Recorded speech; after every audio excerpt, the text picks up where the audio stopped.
Welcome back, listeners, to another episode of Susan LoPresti Wellness, Mind, Body, and Soul.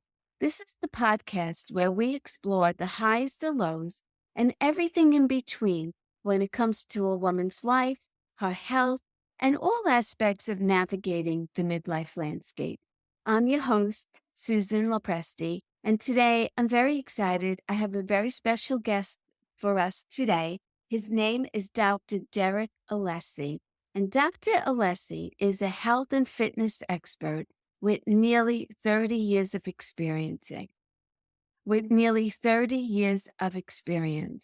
helping people lose fat, reduce medications, and optimize their health, especially for adults over the age of 45.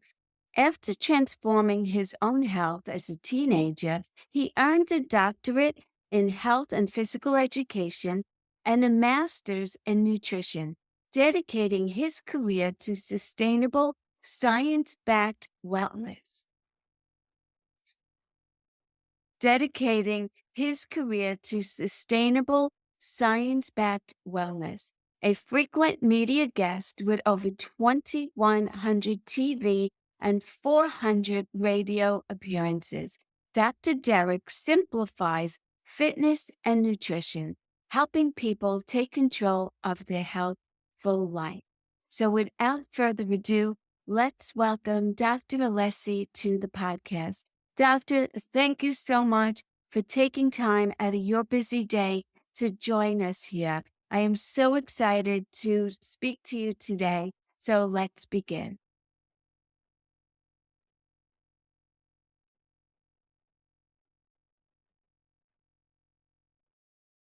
Dr. Lindsay, thank you so much for being here with me today. Susan, thanks for having me. My pleasure. I was going through all of your website and your products, and the product that really grabbed me was the macadamia nut oil. So I wanted you to get into that. And how does it compare, or how is it better than the other healthy oils that are out there? It's an interesting story. So when it comes to the macadamia nut oil, I learned about it about 10 years ago from a guy named Tim Ferriss, who was very popular. And he wrote a book called The 4 Hour Body. And in the book, he was talking about what he called the new olive oil, Now, mind you, both sides of my family were from Italy. So of course I had a lot of olive oil in my background and I was compelled to learn more about it.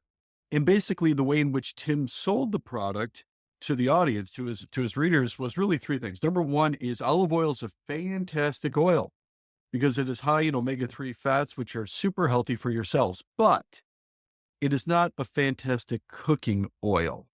And the reason why olive oil is not fantastic cooking oil is because of the smoke point. It's fragile above 350 degrees and it breaks down. You lose the good properties of the oil. Whereas this macadamia nut oil was very high heat, stable over 515 degrees. So that was number one. Number two, it had even more omega-3 and omega-9 fatty acids, which are fantastic for your heart, for your vessel walls, for your brain, than even the mighty olive oil. And lastly, and what really sold me and a lot of our customers, is the fact that it's a rich, nutty, buttery taste, whereas olive oil by itself can be somewhat bitter. This tastes richer, nutty, buttery. So if you could remember years ago, cooking eggs, cooking vegetables, cooking meats in butter, but you wanted a healthy alternative, this gives you both. So it is so popular. And once people start using it, it becomes their new favorite cooking oil, hands down. Okay, that makes total sense. Yes. And so it's definitely a better alternative also to like an MCT oil or a coconut oil as well. MCT is also a fantastic oil, but it has completely different properties, and I would discourage you from cooking with MCT. We sell an MCT oil as well. In fact, we sell a fantastic one called high octane MCT oil, which is organic. It is excellent for getting people into ketosis, taking the sugar out of their liver so they're burning more fat. But the real power of MCT oil is it's good for the brain. Yeah. It prevents against dementia in a lot of studies, and also too increases cognitive function and cognitive speed, which is super important if you're like me and you're aging. Now, you So wouldn't want to cook with it because the cooking temperature is somewhat low. It's only 276 degrees Fahrenheit.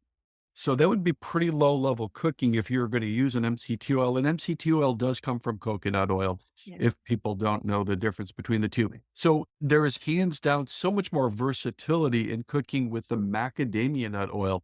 Now, to take one step further, this macadamia nut oil that we bring in from Australia has a property called cold processing put into it, which means the oil is extracted at super cold temperatures, which keeps those very fragile omega-3 and 9 particles intact.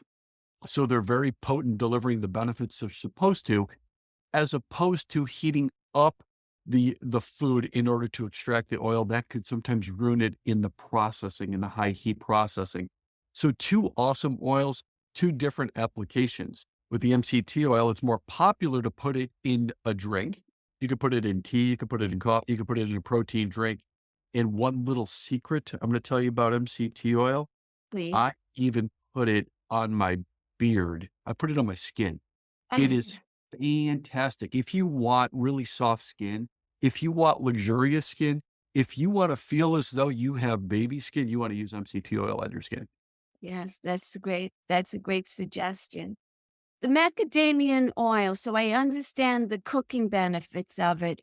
How well is it if you're making a salad, let's say, so something cold? You could use it for that as well, and it still has that buttery taste to it? Yes, and I have a lot of clients and customers that do just that. Now, mind you, I also do produce the most amazing keto salad dressing made with extra virgin olive oil. So if it seems as though that I'm not a fan of extra virgin olive oil, that is so not true. I'm a huge fan of extra virgin olive oil as a salad dressing. But that being said, if you wanted to use the macadamia nut oil in a cold application like that, it's fantastic. So you can use it for both high heat cooking, but also cold applications. And lastly, although it's not MCT oil, I have some customers that love putting it in their coffee just because of what it does for the flavor. Right. So they're putting it in their coffee as well. It can be used in so many different ways. And lastly, I have a 12-year-old daughter who's a baker, and she bakes all of these things that are, well, they're unhealthy. You know, her father, of course, being a nutritionist and an exercise scientist, can frown upon it, but she bakes with it and she uses it in place of that very toxic vegetable oil or seed oil that's high inflammatory. So you can bake with it as well, which is just absolutely amazing. So it's good in all of those different processes. Wow, that's excellent. Excellent.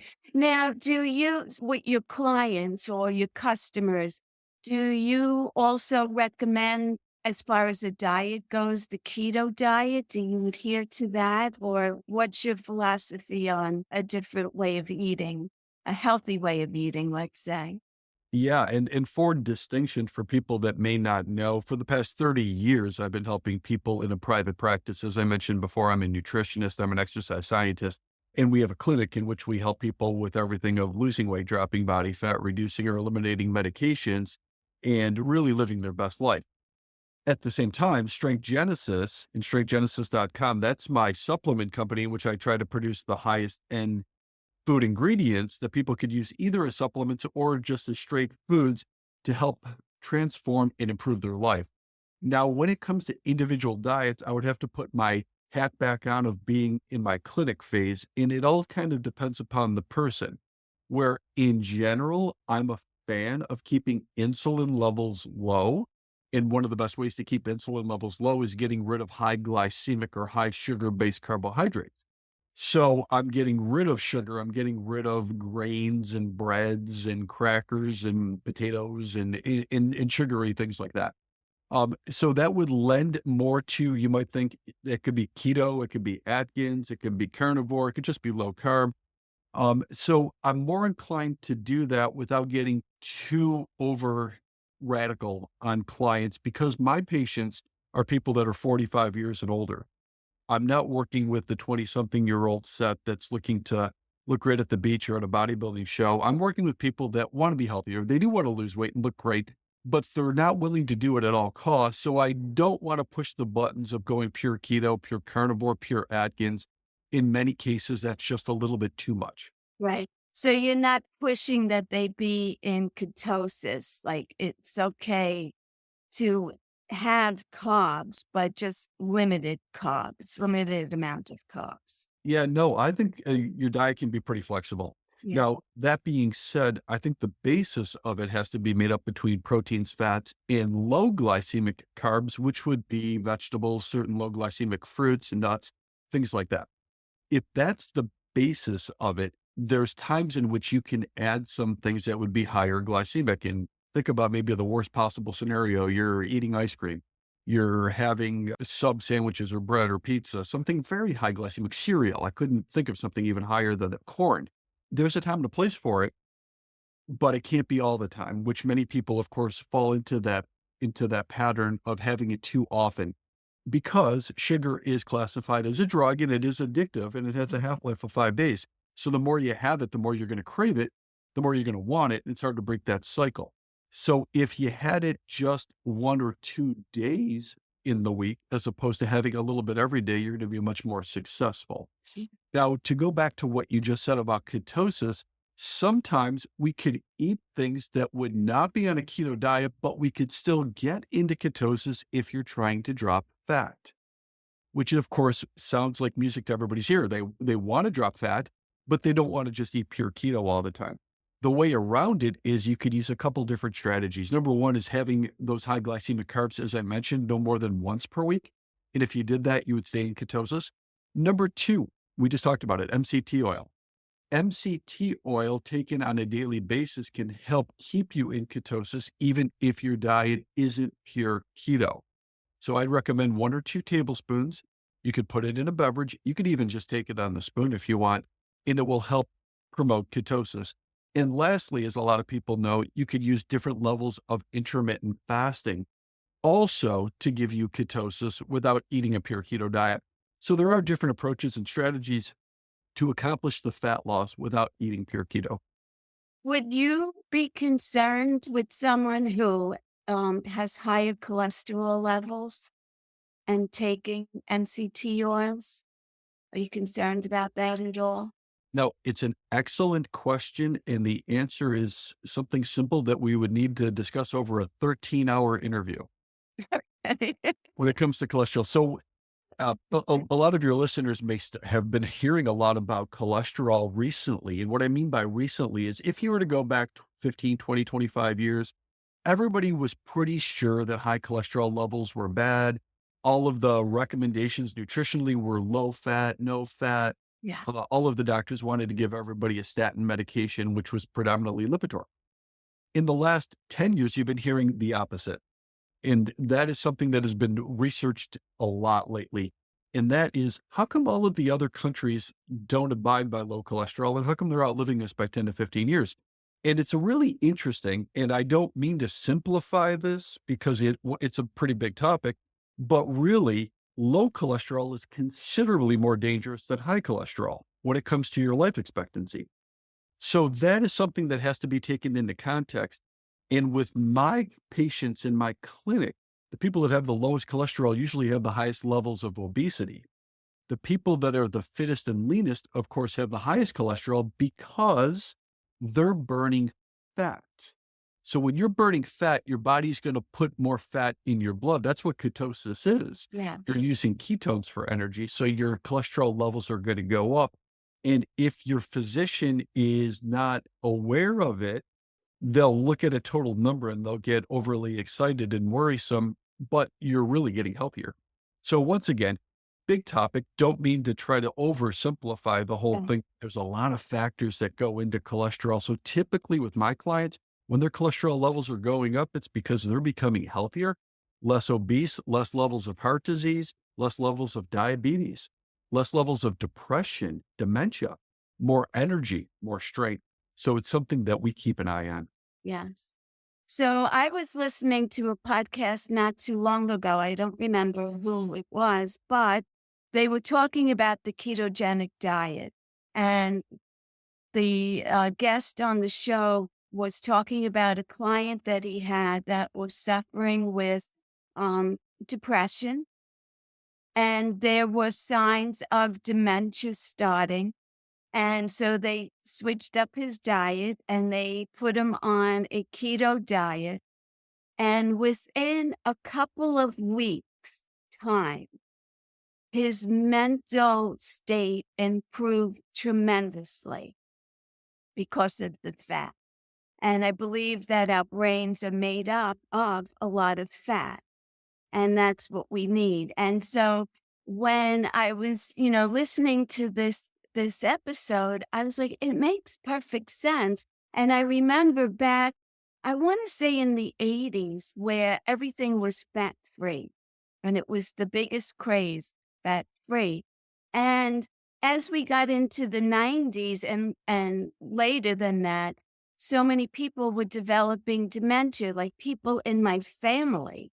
And I was like, why is this going on? Well, it's like so prominent and just so many people. And I feel like it really is an easy fix between diet, lifestyle, movement, keeping your brain active. And oils are really one of the best things that you could do for your brain and your body, I feel. So I was really intrigued. Did you see any of your clients that were struggling with mental acuity that have improved based on this? Yeah, without question. In fact, I'm going to go back a little bit before the 1980s. I'm going to go back to the beginning of human evolution. Okay. It's 2.7 million years. That's even before the 1980s. When you go back to human evolution, we only had two sources of food. You could fish or hunt. That Right. was so our diet, we really developed on just really two things, proteins and fats. In those, that's why those two things are still essential. You must take in protein. In fact, even the word protein, it's a Greek word in the direct translation means first importance. So protein is first importance. In dietary fat, as you just mentioned, the reason why it's essential is because 97% of the energy for the human brain comes from dietary fat. Now, we could get deeper into it and talk about what types of fats, and that's a big topic because all fats are not equal. But protein and fats are essential and necessary. So it's funny when people say, wow, I've started just eating proteins and fats, and all of these things are happening. I'm dropping body fat, I have more energy, the vessel walls in my body, my heart, I'm getting less calcium, less occlusion around my heart, less diabetes, blood sugar levels are dropping, mental acuity, everything that we're just mentioning, kidneys clear up, a lot of these great things. And they're like, wow, this is amazing that we invented this. Oh my goodness, we did not invent any of this. You could thank your caveman Yeah. ancestors for this whole thing because that was human food. That was nutrition. That's how we ate. And also a lot of evidence pushes to the fact that we really only ate once every 8 to 11 days. Yeah. So there's your intermittent fasting. There's your proteins and fats. We've changed it with evolution. In the first evolution really was agriculture, which happened about 10 to 12,000 years ago, which is we started cultivating different types of grains. So that's when it started to change. And obviously right now it's nothing, it doesn't resemble anything close to that. So yes, when you increase proteins and dietary fats, you will see much more mental acuity. That's pretty quick. So sometimes people will say, hey, it's only been 2 weeks or 3 weeks. And I feel mental fog is gone. I feel clear, especially in the morning. So the brain fog has lifted. I feel sharper earlier. So a big test that I have clients do is when you wake up in the morning, try to notice how long it takes until you're mentally sharp and awake.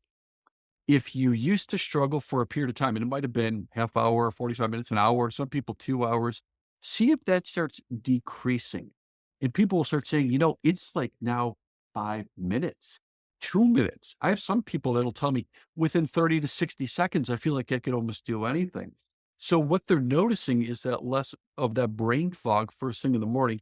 They're not having the sugars and carbs and they're increasing their good dietary fats. With that, I wanted to just touch on, so when someone starts on a keto diet and begins to eliminate a lot of the carbs, there's the keto flu that is part of the transition.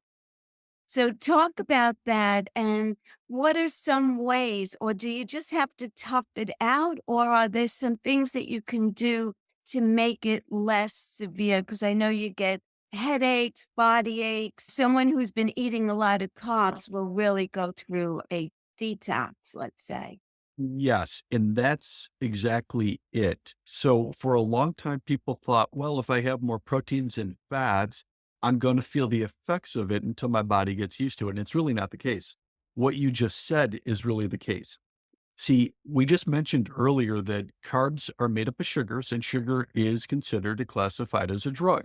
Yes. Now, whenever you eliminate or reduce a drug, you're going to have side effects. So, Yes. one of the things that I like to teach is that sugar or carbs are like tobacco.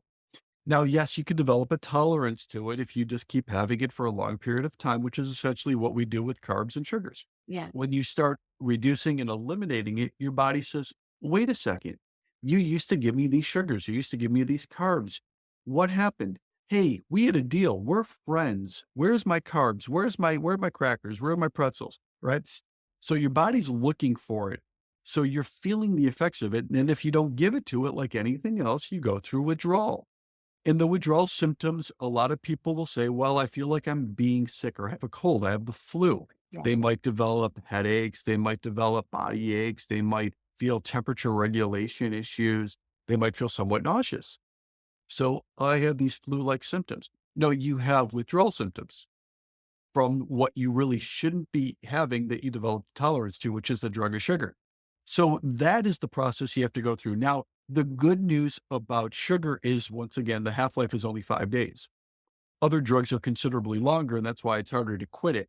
But with carbs, 5 days. So the maximum amount of time you're going to feel that is going to be 5 days. However, we found that most people, it's only 48 hours.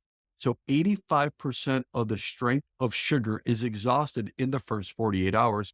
So if you hang tight, you have a strategy that you're properly hydrated, you're still Mhm. eating good foods, and this is the moment, Susan, that you would really want to increase your dietary fats even more because you'll Oh, feel better. You don't want to go through no carb and no fat. If you do that, you'll be punishing yourself too much. Increase your dietary fats, take your oils, take your MCT oil, use your olive oil, use your macadamia nut oil. If you have it, use fish oil too, which is a wonderful source of instant energy, especially when you're going through withdrawal. And you're going to get through it much better. And then, of course, we just want to be very careful with how we reintroduce it so you don't get addicted again. right. Right. Okay. Tell me any other products besides the macadamia oil that you feel is a bestseller and the benefits of it? My bestseller of all time is that macadamia nut oil because, once again, as soon as you start cooking with it, it will be your new favorite oil. If you were to ask me what product in the last 3 months has exploded, so much so that we are having a hard time keeping it on the shelf, I mentioned earlier what is called our salad dressing. It's called Origin salad dressing or Origin keto salad dressing that has a Mediterranean flavor. And oh my goodness, over the last 90 days, we have struggled with production to keep it up to pace because it has just been received so well. It is a 100% extra virgin olive oil salad dressing. Now, you might be hearing that saying, yeah, I know, but so what? I can go into the grocery store. There's a lot of dressings that use olive oil. They do, but it's not EVOO, and they're cutting it with other preservative based oils, namely soybean oil is the number one. So this oil, this dressing, you don't have to refrigerate after opening. Think about that for a salad dressing that you could leave on the counter. Mhm. Nobody does that because every one of those dressings contains a vegetable oil, soybean oil that must be refrigerated or they'll go bad. This oil does not. So Origin keto salad dressing has just exploded in overall sales. We mentioned the high octane MCT oil. And lastly, I do have a pharmaceutical grade fish oil that mimics prescription fish oil. The fish oil that you get over the counter is not that at all. We've talked about the smoke point of oils. Mhm. When you walk into a health food store, they have extracted that oil after heating up the fish to extract it. And fish oil is very fragile. It's only 90 degrees Fahrenheit. So that oil is also rendered already impotent, whereas prescription fish oil is cold processed. So we have a wonderful pharmaceutical grade fish oil called omega 3 which mimics exactly what you'd get from a prescription oil, which is like Lavazza, but at a 20th of the price, where Lavazza is probably $1,200 a month if you have even good health insurance. This is like a fraction of that, which will give you all the benefits of it. So all of those products and so much more at strengthgenesis.com. Okay. Any final thoughts or recommendations that you would give my listeners? Let's say someone who's looking to drop 10 pounds or just get healthier overall. What do you recommend? Yeah, in general, you're always going to do yourself a lot of good increasing your protein intake and increasing your dietary fats. But we're always going to make sure that we're eating quality. So I'm a huge fan of quality foods in our body. So in terms of protein, we do have a grass-fed New Zealand protein, which is the top standards in the world for any protein. And also, we talked a lot about dietary fats. When you fuel your body properly, Susan, with these types of macronutrients, not only are you going to look better, you're going to drop that weight, but you're going to feel better and you're going to be healthier because you have a better energy supply. So you Mhm. could find all of those once again at strengthgenesis.com. Okay, great. Thank you.